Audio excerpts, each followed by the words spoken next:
My name is Gage Heskett, and this is my discussion to submission about literary naturalism, Professor McMahon, Modern American Literature Fall 2020.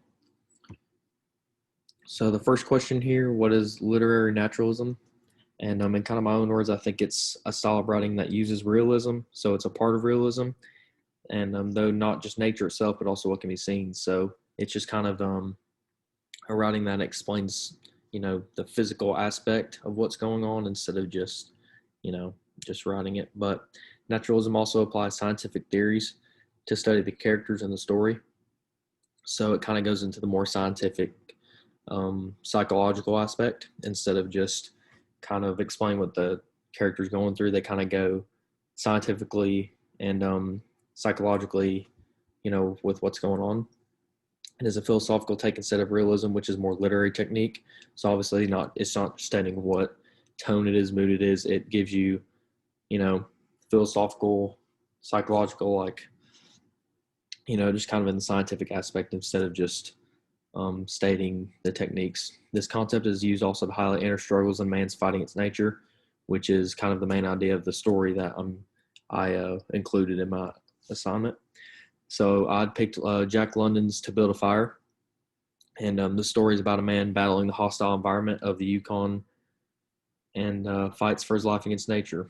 It's in the Yukon Territory. So we see some foreshadowing of his conflict with this environment when London writes, he was a newcomer in the land, and this was his first winter, London 65. And all my page numbers are based on the PDF from eLearn. So if you have to, cite back to, that's where I got it from. This makes it clear that the man doesn't know what he's getting himself into and was new to the Yukon Territory. And then a quote from the passage that shows this battle is when the man falls into the ice, into the water because of the extreme cold, or as London writes, 75 below zero, so, just extremely cold. He must build a fire in order to keep his feet from freezing. And that's important because London writes, when it is 75 below zero, a man must not fail in his first attempt to build a fire. So obviously it's saying, it's a one and done 50-50 chance about, every time you're in that situation. So, you have to be determined and focused to in order to do that. And I think it's a possible explanation for the origination of the title of this piece. So I think To Build a Fire, I think that's kind of why he chose that as the title. And the setting, obviously, the setting is the biggest challenge for the protagonist, because obviously it's the Yukon Territory, Canada, so it's really cold, really harsh weather. And this conflict with nature is an example of naturalism and shows the character's fight for survival against nature. This brutal environment is described when London states there was no sun or promise of sun, although there was not a cloud in the sky. It was a clear day. However, there seemed to be an indescribable darkness over the face of things. And then, this kind of exhibits, or it kind of shows that, on the outside it looked, it wasn't, obviously it said there was no sun, so that kind of doesn't give you the best mood, but it said it was a clear day. However, there seemed to be an indescribable darkness. So, he could kind of feel in his gut that there was like a darkness or just an uncertainty out there that, he was waiting to see. So this exhibits a sense of gloominess, intimidation, and despair that the setting is. The protagonist, obviously the protagonist is the man. He's not named. He's just called the man. The man in the story connects best with the theme of naturalism described in the WSU's Naturalism in American Literature as the one that says nature is an indifferent force acting on the lives of human beings. So obviously, the indifferent force here is the nature itself, the harsh weather of the Yukon environment, just acting upon him and affecting his life. So sub-zero temperatures are the indifferent forces, like I said.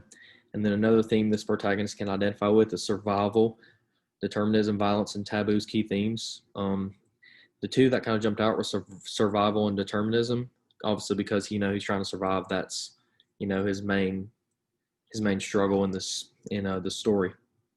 And then determinism because he's determined to build a fire. He's determined to try to make it out alive, and just to do the best he can to survive. So the legacy of naturalism, Jack London. So the question here, obviously, if Jack London would be writing now in the 21st century, what social injustices would he face? So most of Jack London's writing was very straightforward: a man versus nature narrative and descriptive. Those are kind of the three that I got out of this piece. He was known for supporting the working class and for them to join a form of better government. I got this from the site right there. So one social injustice that he could face is with people who don't agree with, democratic ideas, I guess you could say. But however, by most, he was known for his fight against injustice. So he wanted, whatever he thought he spoke. Obviously, here it says he was straightforward. He said what was on his mind and believed in it. So I think his writings would be important in this day and age due to the many injustices across this nation. So I think that question was pretty time sensitive to what's going on right now. So I definitely think his writings would definitely make an impact on most people. And that's my take on literary naturalism. So hope you got something out of it.